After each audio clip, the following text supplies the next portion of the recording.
Hi everybody, Bobby Ogilvy here, Executive Strategist and EQ Coach.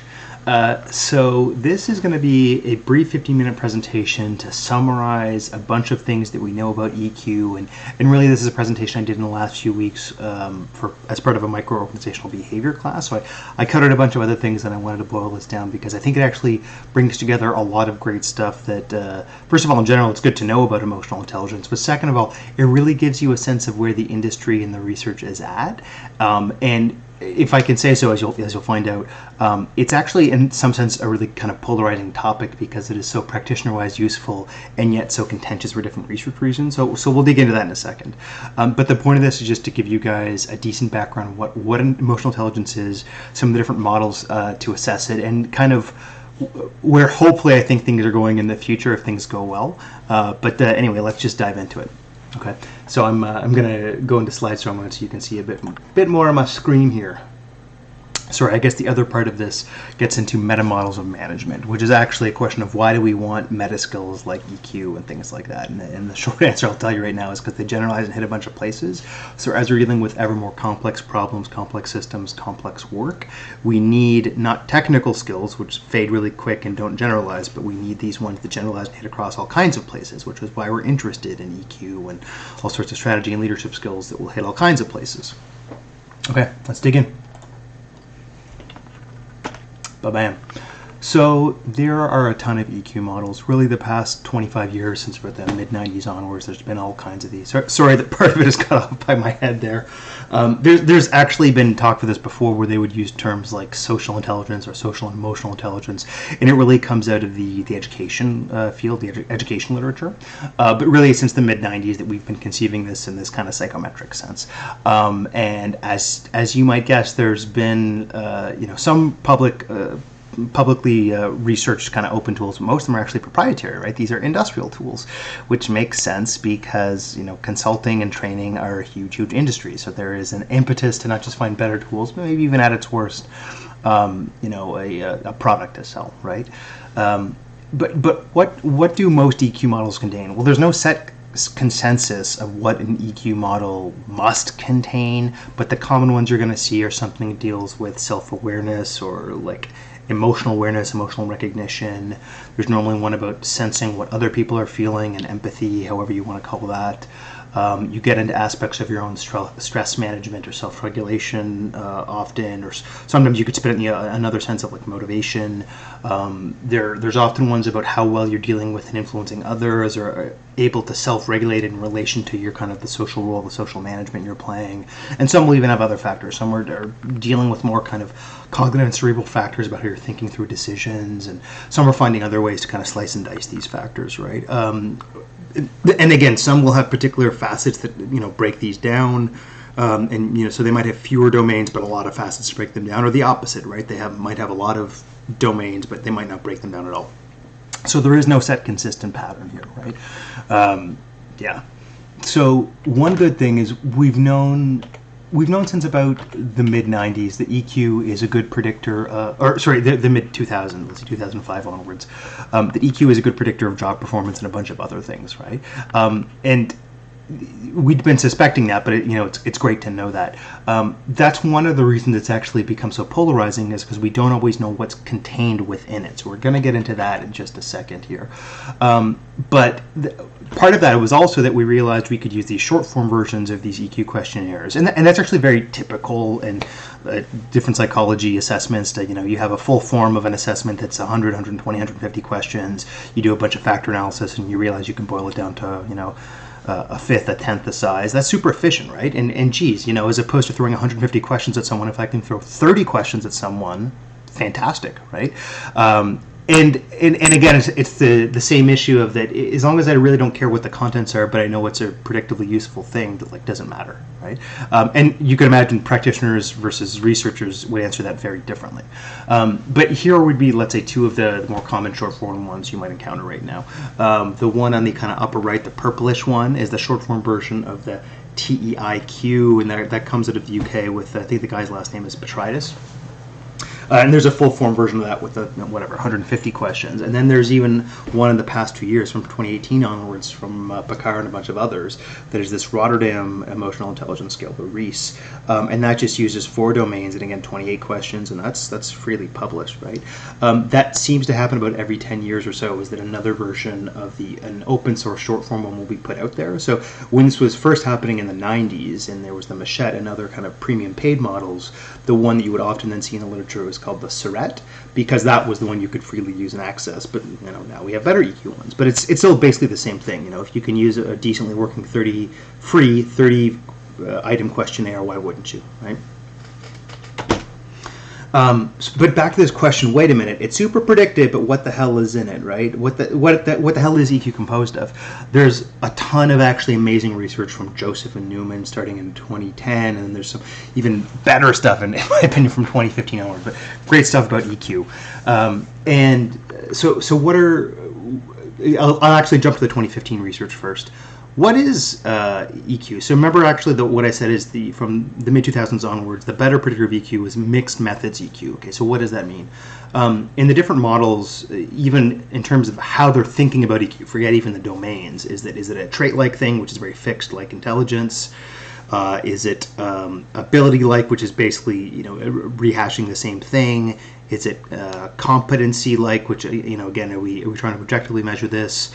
Or dealing with something appraisal-like, where we're dealing more with someone's perception of themselves or perception of someone else's EQ, or even some combination. And it's that combination of things, that mixed method EQ, which is frankly closest to the appraisal side of things, the perceptual side of things, which seems to be the best predictor, right? And that itself is, first of all, very contentious, because man, oh man, do researchers love objective ways of measuring things, right? But actually, we've known, first and foremost, that mixed EQ was a better predictor than ability EQ. That is not news at all.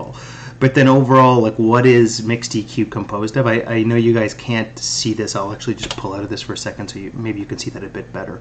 But what is mixed EQ composed of? Well, we don't know for certain, but what this research was actually showing us was that actually it's a really good predictor of job performance, but somehow it's composed of ability EQ, a bunch of personality traits like emotional stability, also known as neuroticism and conscientiousness and extroversion, and I think even agreeableness, other things you could probably guess, but also like your efficacy, your self-efficacy, your self-rated job performance, your cognitive ability, which is pretty damn close to your intelligence, and a bunch of other things.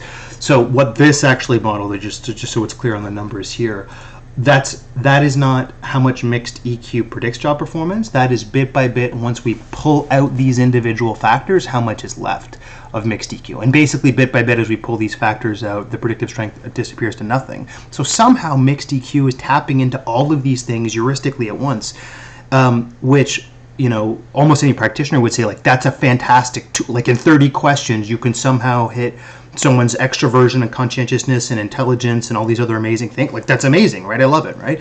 Tell that to a scholar researcher, they say, wait a minute, who's actually doing the work here? What are we actually measuring, right? And that actually becomes really contentious. Of course, these scholars, these researchers would say it's a construct unto itself, and there's good reasons why they would say that, but you can imagine how that whether you're looking for kind of a quick applied tool or a more precise, ever more niched out answer, that you would think differently on that. That I would say is the nugget of why EQ has been contentious, and why, let's say in the past 10 years or so, research on it has cooled off a bit, because the pure scholars have found their other niche things. And I would also just remind people that EQ as a domain is very mired in the proprietarism of different models and paid tools, so it's not easy to research, certainly in any kind of apples to apples unilateral way, right? Because it has so much industrial proprietarism bound up in it, right? Another key piece of research I wanted to say, and this is another contention around this, right? And this actually gets back to the classic nature versus nurture divide, right? And it's not really a divide at all. It's how do these two things fit together, right? So is emotional intelligence this malleable competency, something we can learn and develop, or is it a trait? And the answer is both. Or actually, to be very precise, the competencies, are malleable, and they have trait-like inputs. And again, this is research out of Joseph and Newman from 2010. And what it's basically coming down to is that, again, we know a bunch of these things are important and relevant to job performance and all kinds of other outcomes, and personal and work-related. Conscientiousness is important. Cognitive ability and intelligence is important. Emotional stability, aka neuroticism, is important, right? So these are traits. These are fairly stable traits, which are piping into and forming these EQ, these competencies, those competencies can still be developed, right? They can still be modified. So this is actually a fantastic way to reconcile that nature versus nurture. You have, a pretty trait-like basis for your conscientiousness and your cognitive ability, and yet we can still boost these competencies. The other important thing about this is that almost every other EQ model you're going to see is a few papers have described it as the grab bag model of EQ. You put forward 8, 10, 12, 15 factors. You put them all out, but they're not interconnected, right? So it's just a bag of competencies, right?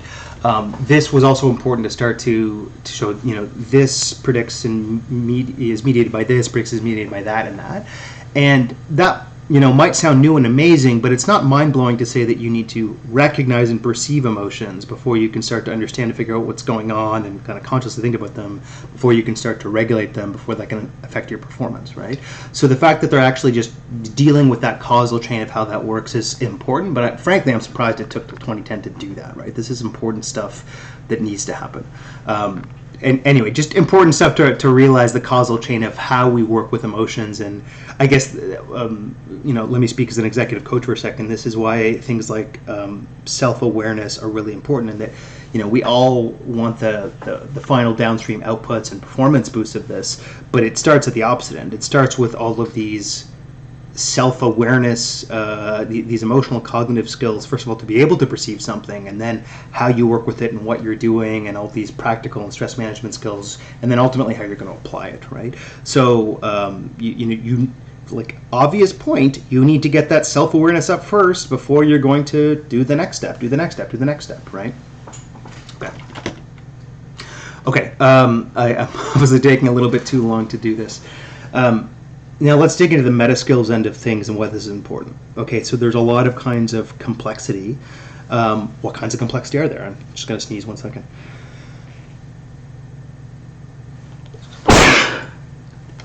Apologies. There's no consensus yet, but we know that there's at least 2 big dimensions of complexity, but there's a lot of facets that compose that. So this is actually relatively recent research out of 2017. Complexity is a big field with all kinds of quant and more applied dialogic end of things. I won't get into all of that. But in rough strokes, they would say, well, there's at least kind of stakeholder institutional complexity and problem complexity. And you could think of that in various ways. And so then if you've ever heard the term, wicked problems, they're just laying out a pretty easy typology to say, it's like, listen, if you have very high stakeholder complexity and very high problem complexity, you got yourself a wicked problem. And there's varying degrees of having less than that, right?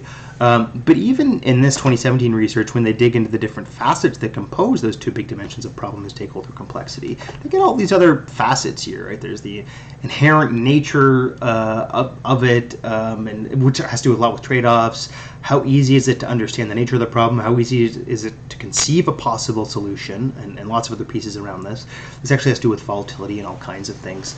And then the stakeholder end of things has to do with they're framing it as knowledge here. I think a better way to think of it is how much cross-functional knowledge you need to be able to work with and understand it, which is closer to a teamwork problem than a kind of pure knowledge problem, right? It gets into interests and different kind of, we'll call it embedded contextual interests of what this person might want that thing and that institution might want this thing, and why those are in conflict and how you negotiate those. And also the notion of power brokers and resources and resource finite things, right? These are very practical things. So obviously there's more than just these 2 high-level dimensions. We need to break them down more. I would actually want to break those into, at least, even if you split that into inner and outer dimensions, you can get a typology that starts to work like this. I'm just going to jump into this one for a second. And then what it starts to sound like we're dealing with is this outer sense of how hard it is to understand what's going on and figure out what you want in the context of your contextual visioning.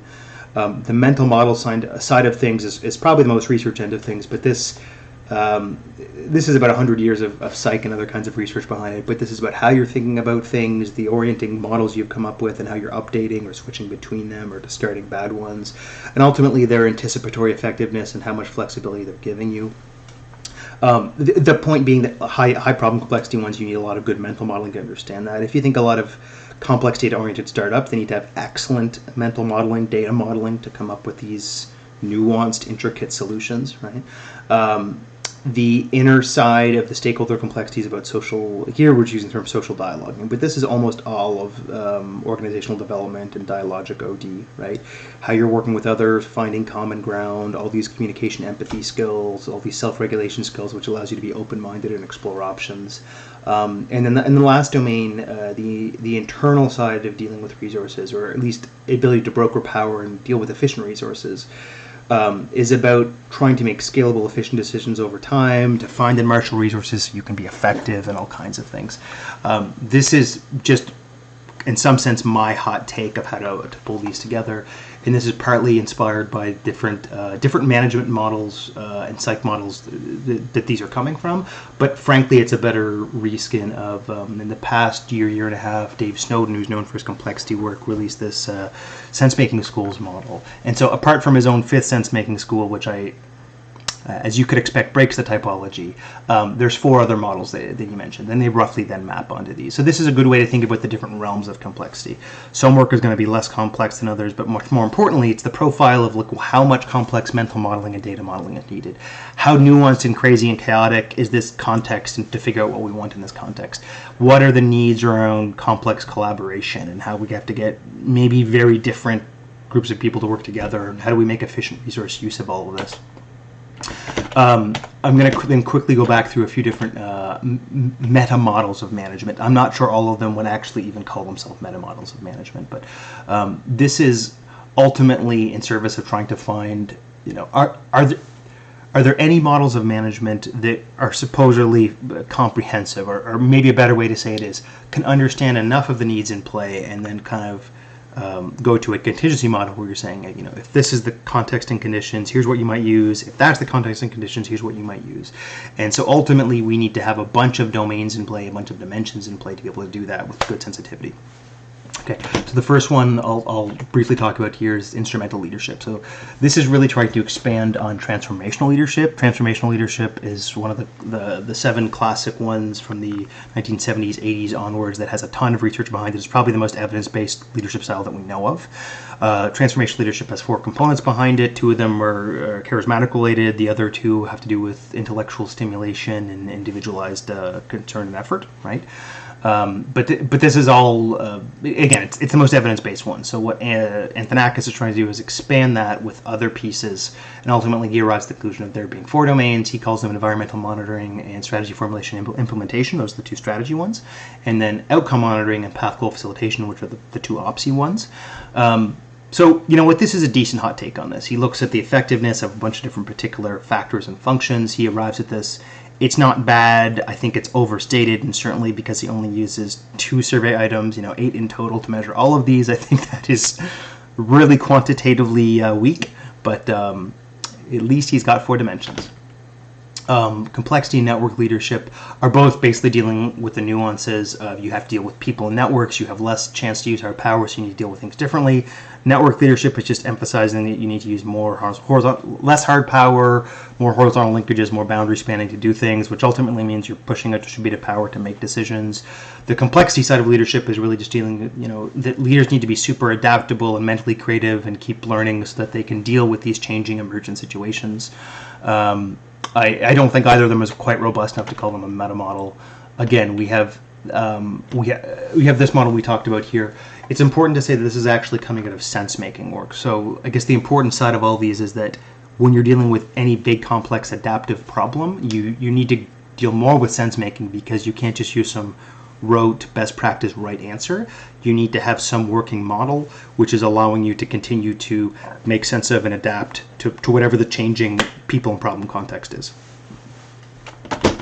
Another take, if we're dealing with big meta models of leadership, would be something like this. This actually is an extension of Kurt Fisher's work. This comes from Theo Dawson, the people at Lectica. They have these really cool lectical assessment tools, and these big skill maps go along with it. So they would put forth 4 domains, and each of these is these massive, 100 skills, and these 4 big, huge domains, right? the point in this is to say that, it's not like if you list 100 skills, there are going to be 100 parallel skills. There's going to be actually clusters of how closely they're related, and that naturally forms kind of hierarchies, right? So in their framing, there would be a whole bunch of contextual thinking skills, a whole bunch of decision-making skills, a whole bunch of collaborative capacity skills, and a whole bunch of perspective coordination, and everything basically breaks down from there. This is, again, coming out of the leadership development, cognitive development work of Kurt Fisher. So it has this strong Piagetian cognitive sense. Now, whether this is a proper reflection of someone or how well they can measure that is another take, but the fact that you might be able to systematically map out all these skills and sub-skills is another hot take on this, right? And then you could just kind of typify what this or that situation needs in terms of the combination of skills demanded, right? Or where someone is at in their own skill set. Another one that's worth mentioning if we're talking about meta models comes from the strategy domain, dynamic capabilities. This is probably one of the most popular strategy models for the past 25 years, comes from David Teese. But when we actually dig into what dynamic capabilities is, it's just a combination of substantive or operational capabilities. And then, so what dynamic capabilities are is that, there's the operational stuff you need right now. There's the dynamic stuff you're going to need in the future, and that's a capacity. So that's your dynamic capacity or capabilities, right? Which sounds big and highfalutin. Oh, I have my capacity to make the thing I want in the future. But what actually are the precursors that underpin that? Well, it's just your entrepreneurial activities, how entrepreneurial your organization is, and in a person-by-person, team-by-team sense. And then really it's the learning process, how well you guys can learn and develop and change. And that's piping into your capabilities and your org knowledge, and that's letting you drive all this. So for all of the fluffiness of some cool high-level adaptive innovative strategy, it's still just your entrepreneurism and your learning processes. There's lots of other things to pipe down to getting to performance, but this is ultimately a great way to blend low-level, what could be micro-OB practice and habits, to kind of big macro-OB habits around org performance and business strategy outcomes. And one last one I want to touch on, because I want a broad swath of different models here. This actually comes from some Agile Scrum research in the past year. Now, I will say this is from archive, so this is a non-peer-reviewed preprint, but this is actually a great example of the kind of stuff that's coming out of industry, right? It doesn't have the same rigor, but you can see how teams that are autonomous, teams that are doing continuous improvement, well, ultimately what that's piping into is how much stakeholder concern they have. That is strongly related to the amount of responsiveness they have, and that makes the team happier, boost the team morale, and the stakeholders more satisfied. And there are all these different facets that compose them. But this is actually, in some sense, trying to understand. So a lot of times what happens in industry is things work kind of well, or work really well, or don't work well. And then they're, the live practitioners who are doing this are trying to kind of figure out why it's working. Or another way to think of this often is that if you're a good practitioner, you're often throwing a lot of things at once to help get the best solution possible. And then bit by bit, you're trying to understand, truly why are the factors that are coming together here. And that makes sense. Whether you were a therapist or a coach or some kind of specialized consultant, you want to throw all the resources you can to get the best results possible, right? So this is a good example of them trying to do that. But again, because it doesn't have that same level of rigor, it's like, how are they thinking about team autonomy, and what does managerial support mean in this sense? Even if you think of the subtlety of these, stakeholder concern versus responsiveness versus team morale, right? These are all precise definitions, and why can't we just call them job satisfaction, right? Is team morale different than job satisfaction? Is it a proper team level construct? These are all the kind of construct validity definitional questions that a proper researcher might dig into a bit more. Anyway, the point is there's a lot of different factors that need to come together for good management, good strategy, good leadership to actually work well. So let me take a breath and get back to emotional intelligence. So where is emotional intelligence going?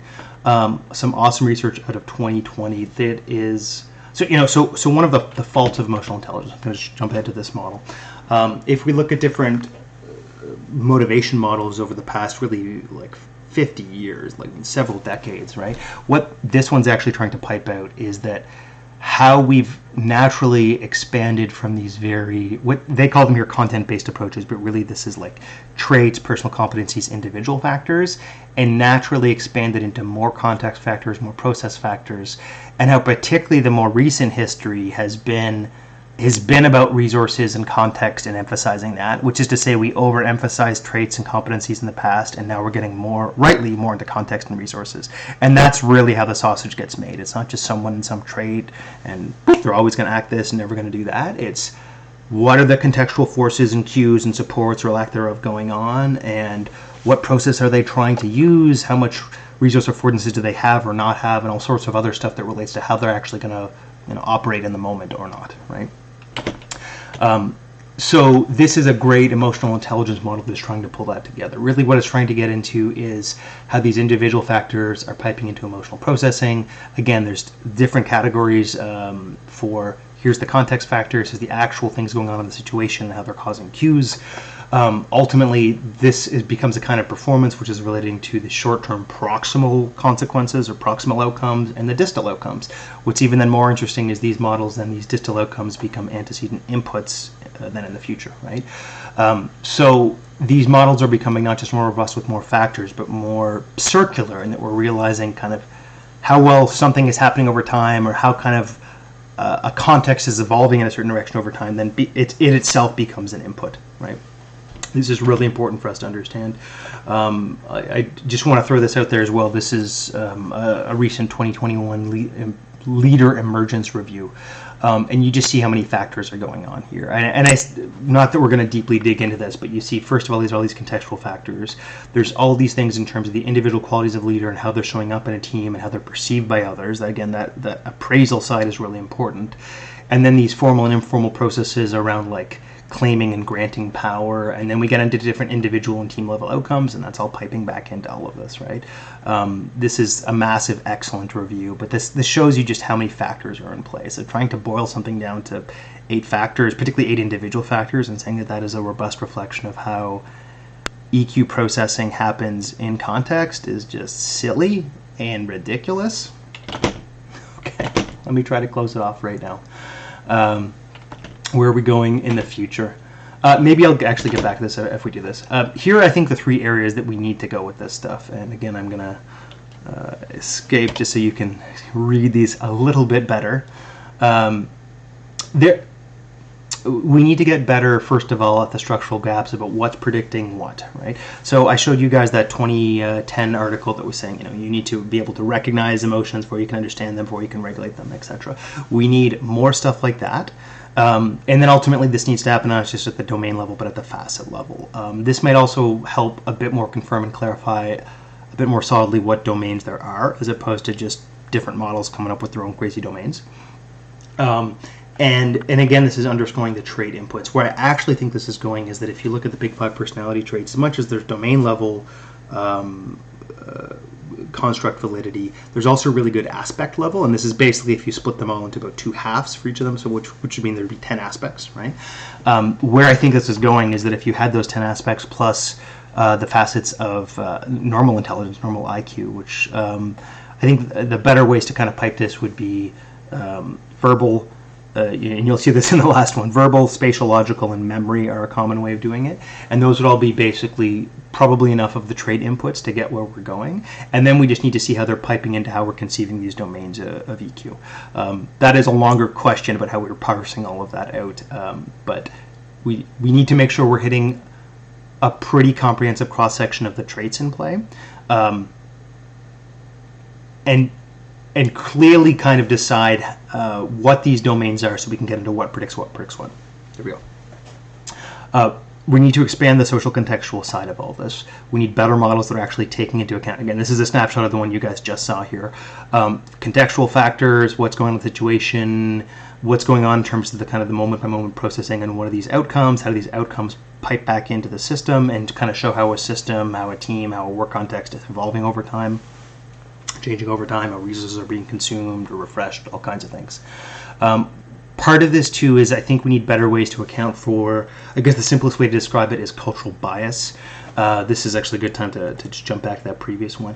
This is some research out of even 2014, which is again trying to deal with different, it's saying kind of societal level stuff as well as individual level stuff, which is where we start to get into kind of person, their immediate workplace, and their overall kind of organization, and then the factors affecting that, and what they're using is a 4-factor model of EQ, as well as these 5 dimensions of culture. So they're actually looking at 20 different hypotheses, but there's these actually cultural dimensions are pretty common. There's a Swiss, Norwegian researcher where he normally uses 6 dimensions, but they use here collectivism, masculinity, power distance, uncertainty avoidance, long-term orientation. There's a 6th factor that other dude also uses. But if we could find better ways to pipe these into regional or more national level kind of trends around EQ or about how emotion appraisal is happening. This could be a good way to better account for that, right? In some sense, this is in trying to find, let's say, a universal model of EQ. We need to find systematic universal ways of talking about the different nuances of culture to account for that. So we need these ways to kind of wait and understand what's going on. And using things like these 5 cultural dimensions is probably a really good way to do that. The last part, really, because the way EQ is going is, it is this kind of resource model, these kind of malleable competencies in different areas that we can develop. And I think it's really overemphasized that it's around self and your own awareness and regulation of your self emotions, and the same for other. But there's all these other aspects of cognition and functioning which we're just not getting into. But that are important, particularly as we get into more strategic managerial needs, because these are cognitive needs. And I say that to having worked with lots of strategists, executives, futurists, high-level consultants, and the depth of intellectual and emotional skills they simultaneously need to do this work well. Right? And so I'll just try to boil that down for you. I think this, back to the first point, there are these trait inputs that we need to pipe better into these EQ models, and really where we're going to be looking is, in these EQ competencies, is really at the different kinds of executive functions that can help us better understand how these advanced cognitions have this, how would kind of advanced strategic performance is happening and what factors are important. And again, I suspect it's going to be the same thing where we're seeing how these different facets of intelligence are playing out, but then we're seeing other EQ competencies that relate to that.